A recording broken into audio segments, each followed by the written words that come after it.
Hello, everyone. Welcome to REACHA Dialogues. Today, we have with us Saurav Ghosal. Saurav is a professional squash player. He's playing for India currently. I'll try to give a very brief intro about you, Saurav, and I'm probably sure like I'm not going to do justice to what you've done over the years, but just to keep it precise and tight, Saurav has been consistently top 15 in professional squash in the world. He won the silver medal at Commonwealth Games in the mixed doubles category. And then in 2014, he won the team's Asian Games gold medal in South Korea. And then in the same event, 2014, he came up runners up, got the silver medal for India. Then in 2019, he went on to winning the Asian Individual Championship, which is the gold medal.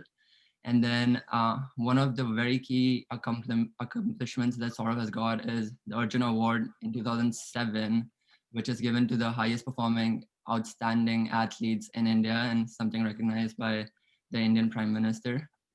Not only that, with all of these impressive achievements, he has also gone and completed his economics and business degree from Leeds University. So first of all, Saurav, thank you so much for coming in and taking time for this. I really appreciate this. I've been a fan of your game since I was like a little kid starting to play squash in India. Before I started pursuing, like tournaments and started getting competitive, and then I used to see you play at all these men's events, and you really inspired your game. Your backhand was one of the shots that really was inspired. I always tried to copy it, but then uh, just the finesse that you have is something that can't be matched. And then over the years, I've still continued to follow. I still follow all your games on Squash TV or Facebook, wherever it is streamed. It's always fun to watch. There's something new that you're always getting out of your bag when you're playing matches at that top level. So personally, for me, it's like even though I've seen you, I've spoken to you so many times in the past too. Like it's still like a fan moment for me for you to come and accept and be here and share your journey. So for that, thank you so much. No, Um, you're welcome. Thanks for having me. yeah. So I have a bunch of. So I'll also start by giving you a quick intro about the blog. For the blog, so the blog is called REACHA Dialogues, and the reason why I have started this blog is that I'm basically trying to create a place, a medium, like a platform where I can bring in people from diverse backgrounds with diverse experiences, like you. So you're a professional athlete, and then people can come in, share their stories. You have seen life, of course, more than I have seen, more than the younger people have seen. So the experiences and the journeys that you've had, I'm sure you have had so many different ups and downs, and through that you've had so many different learnings. And personally, I feel the learnings that's coming out through your journey that can really help. If you share, that can really help someone who is like in my shoes or who's younger, also people who are older in like all ages, and just to figure out. And those learnings can in a way like help us redefine if we are lacking purpose, if we have confusion about where our life is going, and then if we don't have the motivation, if life doesn't seem really meaningful or happy, if we can incorporate some of these things into our life just to make it more meaningful, because we are here for such a short period of time, and then just complaining about life, I don't think that's worth it. And I've seen personally, and also a lot of people who are like in the mundane routine, stuck in normal life cycles of life, and then they don't want to come out of the box because it's just how the norms are thrown at them from the society and stuff like that. So these journeys can definitely help them at least take a step back, reflect if there's anything they can incorporate to make that difference and take a move forward. Yeah. So the first question that I have for you, sort of, is firstly, like a lot of people, and personally also myself, I would love to know how you got into squash at that early age when you were a young boy.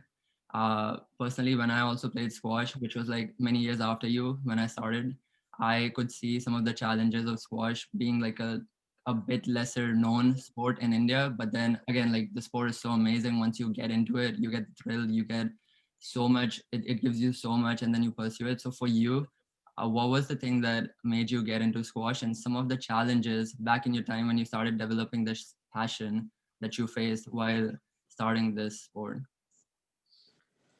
So I mean, getting into the sport was thanks to my dad.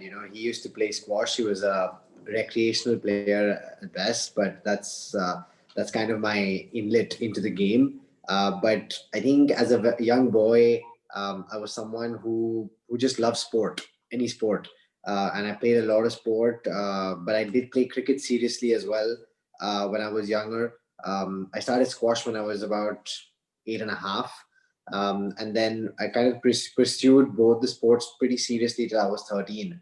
And then, you're going into class 9, and, board exams in India are a big thing.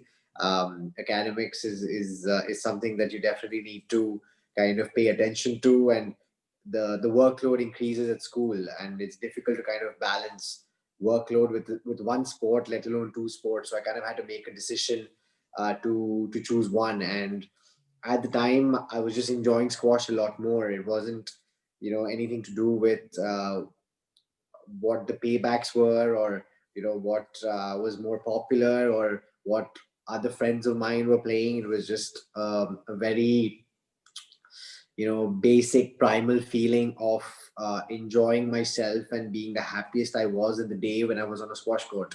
And that's kind of what put me at peace in my mind, to know that okay, this is what I want to do.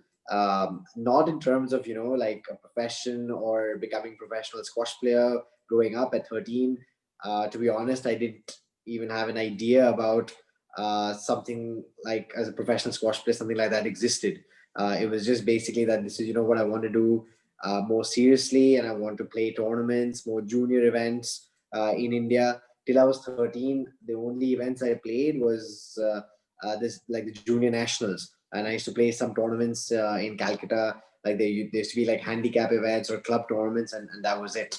So it was a decision which kind of like made me think that okay, I'm excited now because I'm going to play a lot more events, because this is what I want to do. And I playing kind of was something that I just enjoyed, and that's what made me get into the game. And happily enough, it's been a long time since then that I'm still playing. And for the most part, I've enjoyed my time that I spend on court, spend on tour, learning different things about life, having experiences which a classroom can never give you.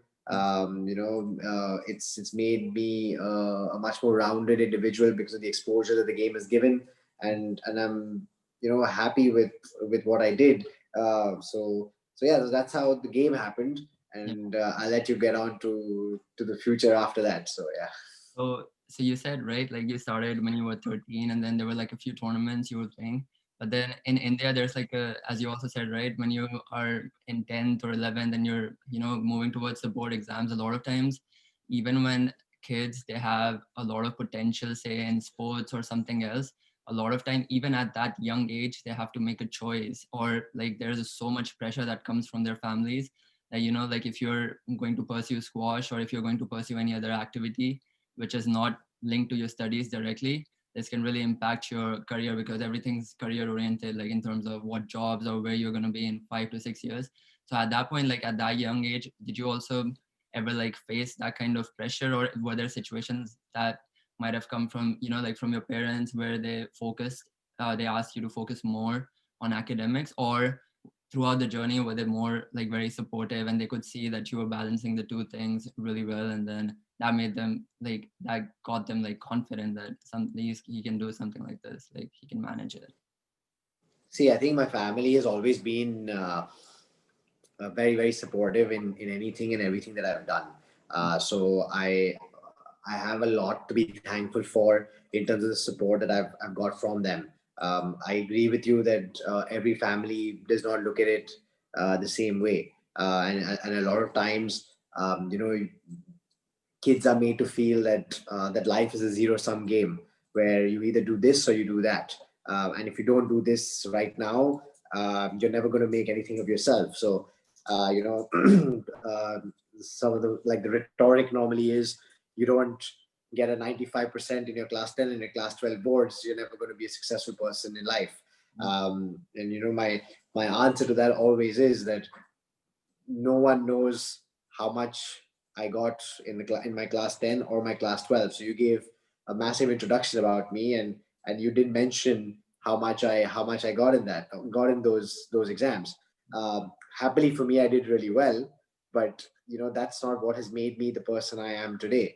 What has made me the person I am today is what I've done, on the squash court.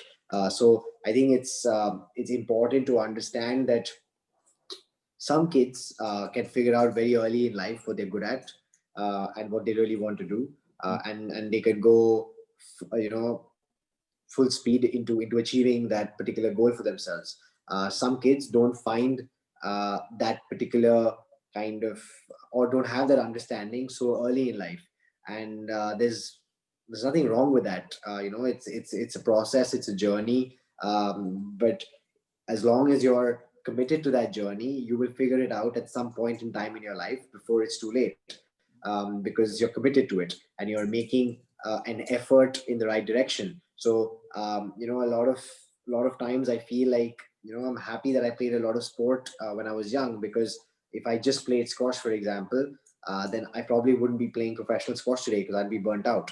And if I just for example just focused on like studying or academics at that point in time, I wouldn't be speaking to you today in the capacity that I'm speaking to you. So I think it's important to kind of give yourself as an individual the time and space to figure out what your calling is, so to say.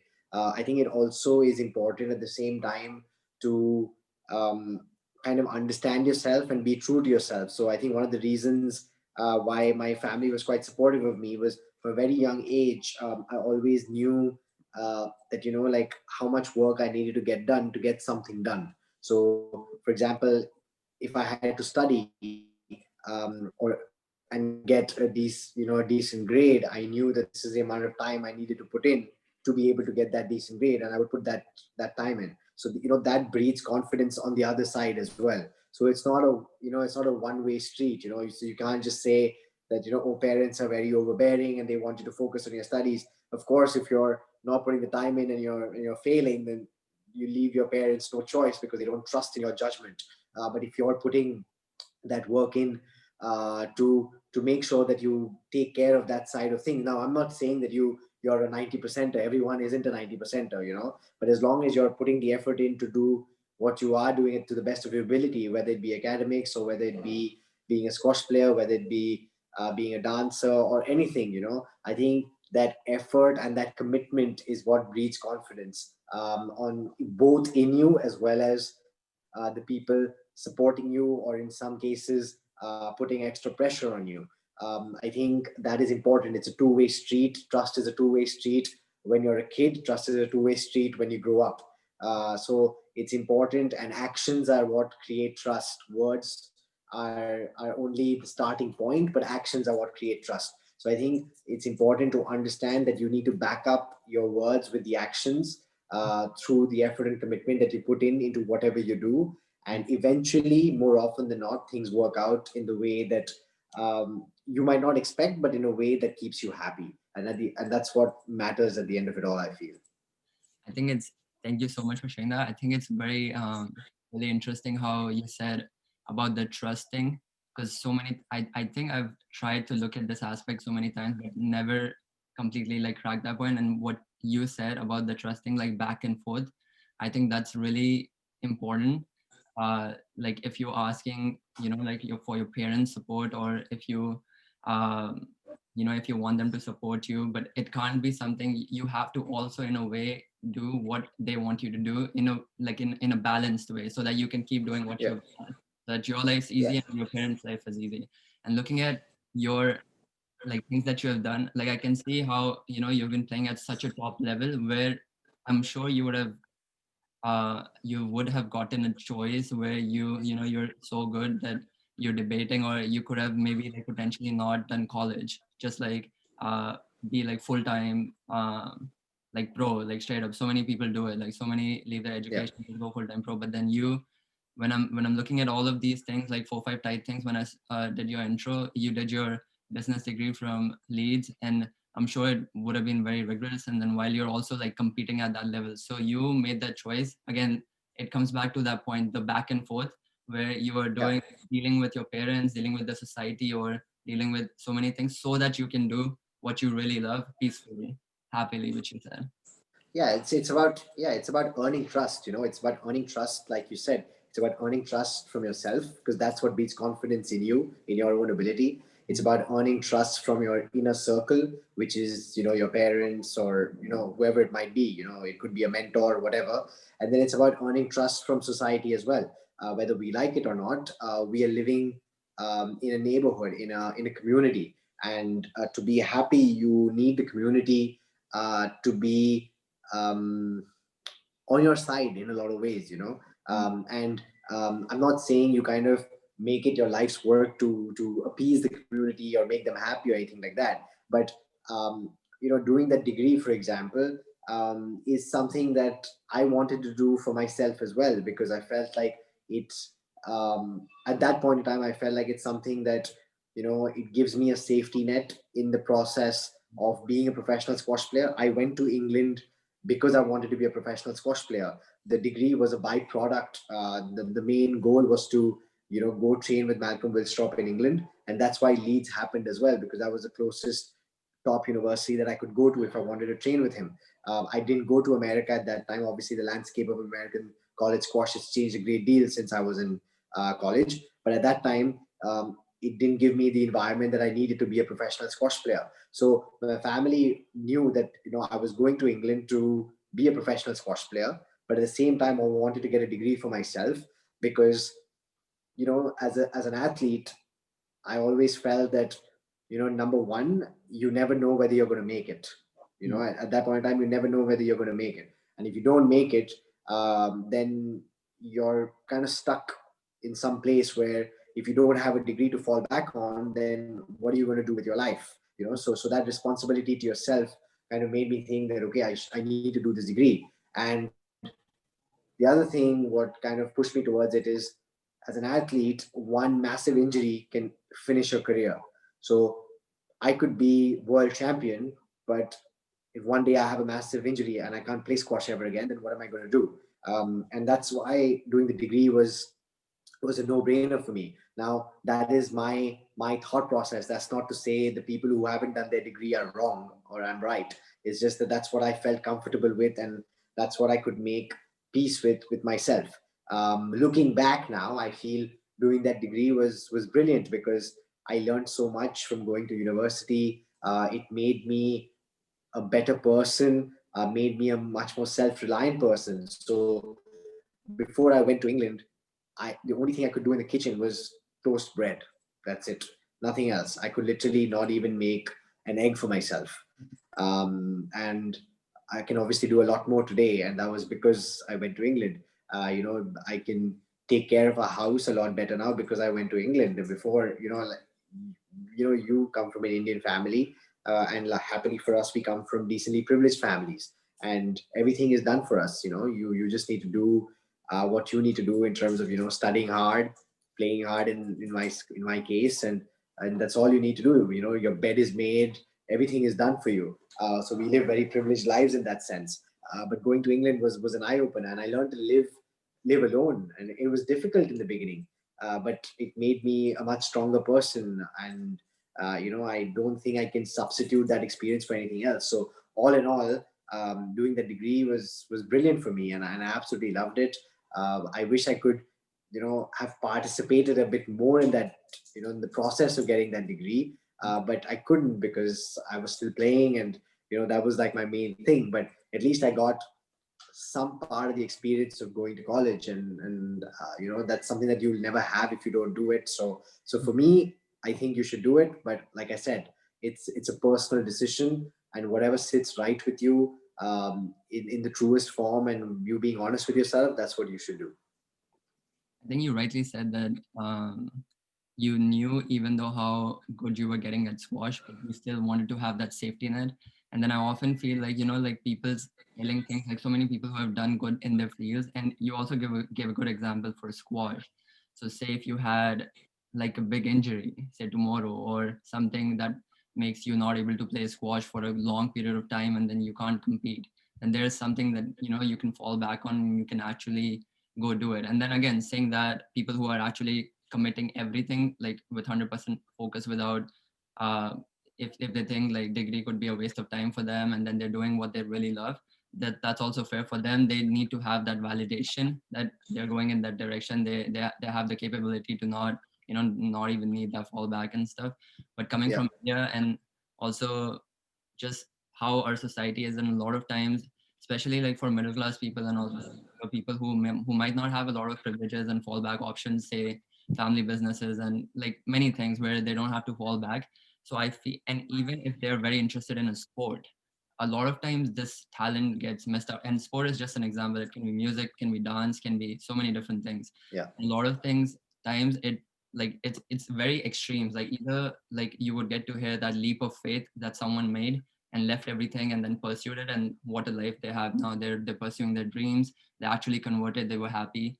Then there are people who don't have the fallback option, took the leap of faith, but are struggling a lot and like are trying to figure out ways. And there are some people who never took that leap because they were just stuck in that safety net. So I feel like yeah, based on what you're telling, or your story, that calculated risk is something which needs to be figured out while you're doing, yeah, so that you're keeping in mind what the society needs from you, while you, so that you have that space that might need some extra effort out of you, but then at least you have that calculation in your mind, and you can happily, and you can have that peace of mind while you do something that you really like. yeah, for sure. Yeah. um the next thing was that I really wanted to ask you was, in India there are times where you could, like often hear what squash was or squash is. Sometimes so many people don't might not have knowledge for it, right? So um, and now since you have, you passionately play for it, you have dedicated your life, you've actually done so well. And squash is also gaining, it's a good thing, it's gaining a lot of popularity in India as well. So like back again in younger days, or even like today, if ever you were to hear that, like how do you deal with that? And what would you, what would your first reaction be to that? See, look, I'd be lying if I said that there wasn't a tinge of disappointment when I hear it for the first time. I mean, you have to be disappointed that, this is something that you've given your whole life to and someone doesn't really know what it's all about. But then, you have perspective. You kind of understand that this is something that you're doing for yourself, not for everyone else. So if this is making you happy, then that's great. And then you try and educate the person in question about how good this sport is, and what it brings to your life and what it could bring to their lives as well. And I think that's the best way to deal with it. I think I've learned over the years, and this is what I kind of try to kind of put together in my life as well, that I try and control the controllables, and not worry as much about the uncontrollables. And what other people think about you is not about you per se, but about things that you do and blah blah blah, is some in some ways out of your control. I think you control what you do as a person, and you try and be the best person you can be on a daily basis, and try and achieve the most you can on a daily basis. And if you can do that, then I think you're going to be happy internally, and that's all that you can really focus on. And I think that helps you grow as well, because then you're not clouded by negativity from outside. It's difficult to do. There are times when you are, and other things come into your kind of sphere of thought, thinking, or whatever, and but you have to kind of get away from it to kind of stay aloof a little bit almost, and just be happy with what you have for yourself. Mhm. Another important aspect that I want to ask you is that, again, since you have been very consistent throughout your career at the tournaments that you have played, there's a huge mental aspect to the game, and then the mental training that's needed for you to be consistent. I'll take an example of one of the games like from your career, which again, like I personally saw very, I mean, I can only imagine what, if from outside it's even more nerve wracking when I'm like looking at you play and it's more tight and stuff. You're the one, you're on the court. This is from again Asian Games 2014. That's where you guys won the gold medal for the team, and you're up in the final for the individuals event, and it's a very tight match. the opponent is a good player, you're a good player, neck to neck, it's a five setter. uh, how do you, and it's so much pressure now, this is like ultimate high pressure situation where you're playing Asian games, individuals, gold medal, representing your country, like this is as serious as it gets in terms of like squash. So maybe that's how I look at this. Maybe there's a different view, different way you look at this. But when you're representing your country in such high pressure situations where for someone like me who's a third person just sitting and watching, I can, for me it's like, oh, like there's so much at stake for this guy, like there is such a big thing. And that's how I'm thinking, and I'm nervous for you like watching it. So I'm just, how do you deal with that pressure? And then what's this mental aspect? How do you, is there some mental training, meditation that you do to face these tough situations which you face often, like all the time? I mean, look, for starters, watching from outside and playing are two completely different ball games. I mean, I am super nervous and super stressed out when I'm watching anyone else play. I mean, it's way worse watching because, again, it's not in your control. You're just hoping that, it works out. When I'm playing, I think what kind of works for me is that I how do I say it? I put myself in a position where I feel privileged to be able to be in that position. I want to enjoy that privilege while it lasts because I know it's not going to last forever. And if I can enjoy that privilege, more often than not, I play pretty well. And more often than not, if I play pretty well, then the results come with it. It's important to also have clarity in terms of what you're going to do. So tactically and strategically, if I know exactly what I'm going to do, it helps focus my mind on those kind of small details rather than the enormity of the situation. Of I'm playing a final, or this is a big match, and what do I do, and blah blah blah. I've found over the years that when I'm unsure as to how I need to play my opponent, or I'm focusing way too much on I need to win this match because this is so important, blah blah blah. I end up not playing even close to the level that I'm capable of. So it's not an exact science. It's something which you try and kind of execute uh, every match, but hopefully it comes through on most occasions. And you kind of use that to play. And I think once you start playing and you're focusing on the things that you've thought about in terms of what you're going to do, and it's almost like once the wheels start turning as part of the match, then your mind is kind of almost transported into another space, and you're not thinking about what people are thinking on the outside, and how important this match is, and things like that. Of course, you have fleeting thoughts about how important a particular match is, and whether you winning is going to make a big difference and things like that. But for the majority of it, you're focusing on what you need to do, how you need to do it, looking at cues from your opponent. And I think all these things distract you from the pressure of it all almost. And you kind of start enjoying the challenge of working out these clues that you're getting, and enjoy the challenge of executing the things that you think you need to do to win this match. And that kind of pleasure of executing those challenges makes you enjoy the thing even more, if that makes any sense. But Makes yeah. sense. That, yeah, that really makes sense. But there could also be times where you also said, right, like you're focusing on your game, you're trying to get comfortable with it, but there could be times where you can actually, and you're not thinking about the bigger things that are at stake, because that's again going to take you out of your journey, like the you giving your best in the game. But what about, so say if you have a game plan and you have been following certain things, now you're in this situation where suddenly nothing's working for you, and I'm sure there would have been like days where things are not working for you too, where even though you're not looking at that bigger picture, those finer things that you still have in your mind, maybe those are also not working. So do you, again, like there, of course there are two ways, right? Like you can either be frustrated or you're doing like some quick changes as to how you're doing. So like if that kind of situation comes in, and that happens to you. So how do you quickly know that that's actually happening to you, so that you have enough time to make that switch, because you have limited like amount of time while you're in a match, right? So yeah. Yes, look, it's tough. There are days when like you said, nothing's working, and it's difficult. And we also play a game where we're responding to what the opponent is throwing at you. So sometimes on some days you just have to hold your hand up and give credit to your opponent for being brilliant, and not allowing you to play the way you want to play. But I think one thing that you kind of need to realize is that preparation is very important. So you play out these situations in your mind, thinking that, okay, I'm going to go in, I'm going to try doing XYZ doesn't work, then I need to have ABC in place. If ABC doesn't work, then I need to have DEF in place, and you need to have like 3 4 different things that you want to do.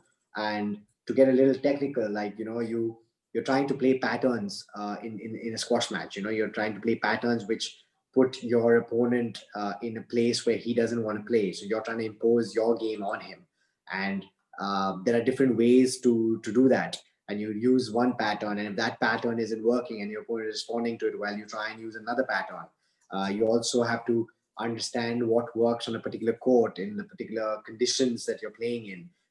So you need to look at that. You need to look at on different days how the refereeing is going, like the trend, in terms of decisions being given, those things. So there are complications in place, but that's what separates the best from the also rans. That's what you kind of prepare for. You prepare to know that these things can happen. There are days when maybe your body's not feeling as good as what you want it to feel to be able to execute the plan that you want.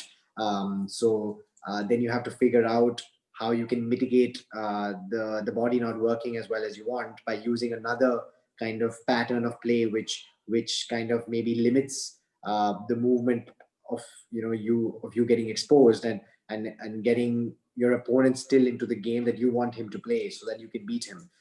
So these are difficult things to do, but these are things, like I said earlier, these are challenges. There's a mini challenges in a game, which is what kind of makes you fall in love with this game. That is the beauty of it. That you can play in so many different ways to be the same person, and at the same time you have to keep changing. You could probably start with one plan A, but then go into plan B during the first game, and then maybe have to come back to plan A in the second game. And it's almost like you're second guessing what your opponent is going to do and trying to stay ahead of him. And that's why they say squash is chess at 100 miles an hour, because you're thinking 3 4 moves ahead. So there could be something where that your opponent is very good at this and he has a particular pattern. That before you start, but maybe you don't expose that pattern in the very beginning because you want to hold on to that pattern when you need it later on in the match. Or you think that I could probably beat this guy quicker if I do this, right? But at the very top, you could probably win the first game or the first 1.5 games doing that, but the guy is going to be good enough to change it around and do something else. So then you start off doing something else, and then you kind of come back to that when you really need it. Yeah. So it's about, and every time you play the same person, you have to do something different, especially at the top level, because if you're going to do the same thing, the other person is going to work it out and going to be good enough to combat it. The difference in skill levels is very very minimal. It's question of basically on that day who can produce the right tactics and who can impose their game more consistently. And for that, you have to keep changing things around, because if the person knows what you're going to do, they're going to figure it out and then they're going to beat you.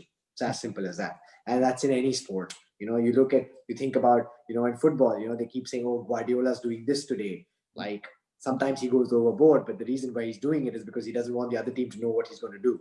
you Mhm. know and but sometimes you almost have to think that what I'm really good at, I'm just the best in the world, and I Mhm. just need to do this. So let's see, bring it on and see what you're going to do, and then I change to that. So again, there's no right or wrong. You have to figure it out on the day. And no matter what tactics and strategy you have, Mhm. execution is what seals the deal. So you could be having the best strategy, best tactics on the day, but if you're not executing it, then those tactics aren't good enough. So the proof is in the pudding. It's in the work that you put in terms of the preparation. It's also in the execution, but it's also in terms of recognizing when to execute what. So it's a convoluted kind of thing, but those are the complications which made the game so endearing to all of us. And I'm sounding really crazy right now saying this, but that's the truth. which So yeah, which makes it so unique and so beautiful because you can't get stuck up in your own feelings. yeah, Like you have to keep your mind free, right? Like as you said, yeah, there's so many things you're, and this is like on top of your physical fitness, physical stuff that you're of course, dealing with. So there's yeah. so many things you have to uh balance. No, that was great. Um, one important thing again, I'll ask you through one of the examples that you have. So you got the Arjun Award. It's one of the outs for people who don't know about Arjun Award. It's one of the biggest outstand like awards which is given to outstanding athletes in India as a recognition for their performances. It's a very big deal. It's a big award. So through this I want to touch upon the topic of national pride. And one important thing I've personally felt, I'll put myself under the bus. So I've been in situations where I would have found myself lacking a sense of pride of who I was. Like I've spent 20 years at a certain place, certain country, and now I'm like in a different place. And there have been, like, if I were to be honest with you, there have been situations where I might at the beginning when I could not, like figure out why this was happening, but I would find myself sometimes in a place where I'm lacking the sense of pride. Now, from for where I come from. So now, and a lot of people deny it, which is also funny, like because I've observed so many people do it, but they deny this. Now, since you have traveled so much and you have met so many people from different countries, different backgrounds, you have friends from all over the world. You must have seen how and I also have a lot of people who I met in college from different places, and like I just the difference that I saw in them, just the way they owned up for where they came from, and just like I thought I lacked that. So just touching upon that, is there anything that you felt like when you traveled, or is there anything like to make it simple, like what would you say, like how can someone uh, improve on this aspect? See, look, I think you have to first accept that no matter where you come from, there are a lot of good things about that place, but there are going to be a lot of bad things about that place as well. Mhm. It's no, I mean, you could come from the happiest town in the world, but you're going to see both those things manifest in different forms in your life and through your personal experiences. But what you need to remember is that who you are today has been made by where you've come from. The experiences have molded you into the person that you are. So, in any way that you're succeeding, is because of the experiences that you've had growing up. Those are the ones that have made you the person you are. Now, if they could also be negative experiences that could made you stronger, but whatever it is, that's what has made you the person you are. That's not to say that, when I've gone to like all the different countries and cities in the world, I've not gone there and felt like, oh wow, this is really good. I wish we could do this in India as well. So small example, London, like the river Thames, and like where you can walk all along the river, and it's beautiful. Like all the bridges across the river, and they've done it so well, and there's a real vibe to the place and everything. And I always think, I mean, even today, I'm like, why can't we do this in India? Why can't we do this? Like for example, in Calcutta, the Hooghly River is there. Why can't we do something like this over there? It's a river. The Thames is a river. Just make it nice and make it happen. But it's not being done. So of course, there are things which I wish India could be better at. My city could be better at. But at the end of the day, there are a lot of things which only my country and my city can give to me. There's nothing else, nowhere else in the world where I can be the person I am in the space that I am today in Calcutta, for example, or in Chennai. And the people over here, like, I mean, I've gone to a lot of places, but I still feel that, the people in India are one of the warmest people that you'll meet. Of course there are exceptions, but that also comes with the fact that this is where I've grown up. So, so this is my familiarity circle almost. There are, things in India where, we say in Hindi slang almost that, something called jugaad, like, like we basically can figure out solutions for things which, to the naked eye don't have solutions. And I think we underestimate, our, how do I, the survival instincts of Indian people. That strength is very difficult to find, in a lot of places. And that's not because people themselves are not as strong in other places, because experiences have made us, to be survivors. And and that has made us stronger as people. So, coming back to it, this city, and Chennai as well, because I spent time over there as well, when I was younger. These cities have made me the person I am. It has made me understand and value a lot of things. In India, we see two extremes in front of us. In terms of the rich and the poor, the privileged and the unprivileged, and that, I think, has made me a better person in terms of seeing perspective of, what I have and what I don't have. And I think that gives me, a more rounded perspective on what life, can give to me, or what life make turns out for me. And that makes me a happier person. So I think it's important to remember that. And that's not to say that, I'm very nationalistic. I want to do well for India, I'm very, very proud to be an Indian. But I'm a global citizen as well.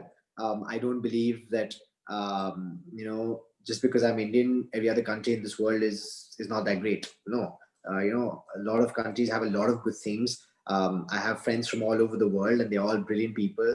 Um, so I think you have to make a distinction, especially in today's world where it's so divisive in a lot of ways.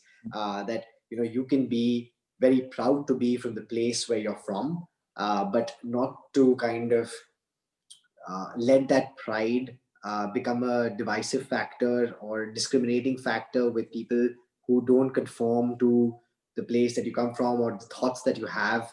And I think it's important to accept people for their views, their kind of thought processes. And as long as those views and those thought processes do not encroach into your personal space, I don't see any reason for anyone to kind of, quarrel over them. And if everyone, I know it's difficult to do, but if everyone has that, thought process, then everyone could actually hold on to their views and continue living their lives all together very harmoniously, and not be divisive in that process. So, I think that's very important, to be proud from where you come from, but at the same time, kind of, accept and, um, know that there are people and places, from outside your circle who are also, uh, very, very good. And there's a lot to learn from all of them. Yeah, that's great. Amazing. Thank you. Last question for you. I know it's been a lot of questions. So, if there's an advice that you would like to share for someone who's listening to this, or something, that you have been doing on a day-to-day basis, consciously or maybe not consciously now, it's probably become a habit of yours, to become a better version of yourself, and something or anything that you would like to, like tell someone who's listening to this, again, someone my age, younger, or anyone who can incorporate that in their lives, starting, today, starting as soon as they can, to make it more, like, so that they're more happy and satisfied with what they have, and they can also build upon again what they have, so that they're not mindlessly in that rut, like the rut of life, so they can mindlessly maneuver things and be more happy.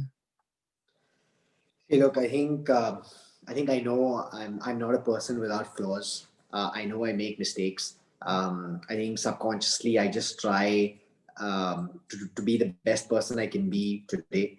There are there are days when I make more mistakes than on other days. I think I try and identify those mistakes and say that, okay, I'm going to do better tomorrow. I think that small, change in mindset helps a lot.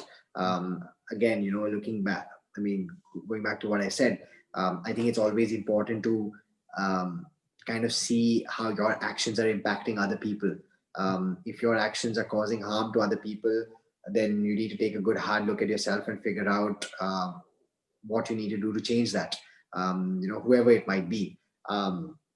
So I think that's important to do in terms of changing course or building on what you want to do. I think always look at creating or achieving something more than the norm, or more than what everyone expects you to do. I think it's like, they say aim for the stars and you reach the moon.